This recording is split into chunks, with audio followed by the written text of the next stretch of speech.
I think definitely, I, anyone who is a strong advocate for Mars, I think this really makes a difference. A lot of times it's not even, people aren't even thinking about it. And, you can talk to people at a party or talk to friends and they're like, it's just not even a topic of conversation. So I think it could really help if everyone out there who thinks this is important for the future of humanity and consciousness as a whole, to make it part of what people are thinking about.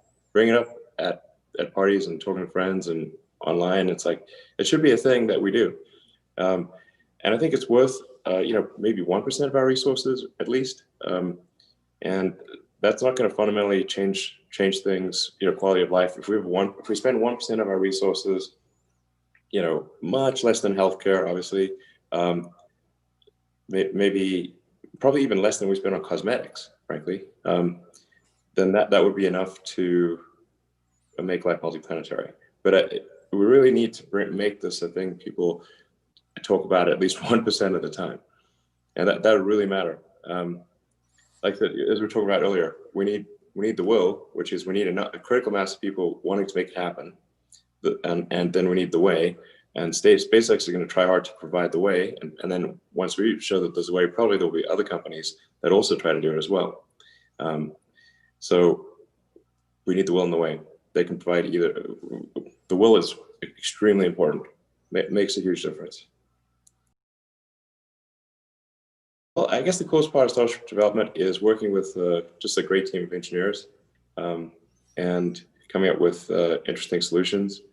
I think it's just fundamentally enjoyable if you're working with a lot of good, smart people creatively towards solutions that have never existed before. That's very rewarding. So I guess probably I like that the most. Is definitely a generalized ship. It basically it solves for transport anywhere in the solar system where there is a solid surface to land. So if you can land there, we're going to take there. We'll also actually go into the atmosphere of Venus, for example, just like go into orbit and perhaps to the upper atmosphere. Venus's atmosphere is extremely dense, also quite hot. But because of that dense atmosphere, you could have something. You could have a kind of like some sort of dirigible, some kind of like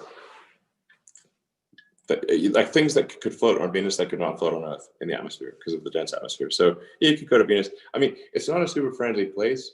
And then like Mercury is super hot. I think that we could go to Ceres or any of the asteroids, the moons of Jupiter, although there'd be quite high radiation around there. And then out to Saturn,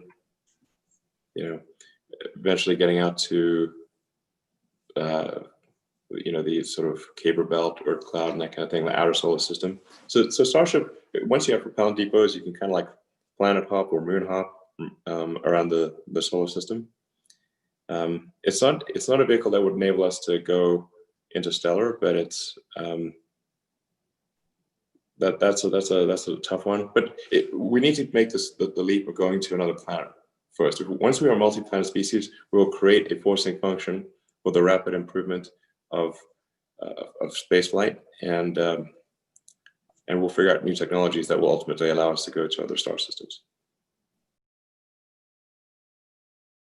Really just look for evidence of exceptional ability. So it's not, or at least aspirationally, like sometimes these things get messed up in recruiting, or the recruiting filter ends up being wrong. Like I sometimes wonder with Tesla, if Nikola Tesla applied to Tesla, would we even give him an interview? It's not clear. This guy came from like some weird college somewhere in Eastern Europe. He's got some odd mannerisms. Now we don't know if we should give him an interview. Like I worry that that's actually what we do instead of like, it should be like, man, Nikola Tesla, this kid's super smart. What does he want? We'll pay him anything. That should be that should be the reaction if Nikola Tesla applies, to Tesla, ironically.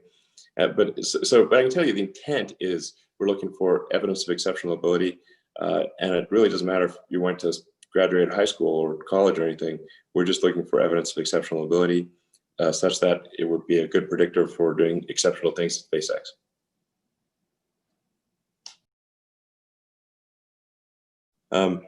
Yeah, you could just do a version of Starlink around Mars, and then you just need a big laser coming from Earth. Probably want it to be in orbit so it doesn't get atmospheric diffraction or attenuation. You want to go from a big laser from Earth orbit to Mars orbit, and then you're going to need some relay stations for when Mars is on the other side of the sun. So you can't just shoot a laser through the sun. All right, thank you. Thank you so much, Elon. We're all pulling for you. Good luck. Yeah. All right, much appreciated. And just like a thank you to all the people out there that are fighting hard for the cause of Mars. There's not that many, and we need more. Thank you.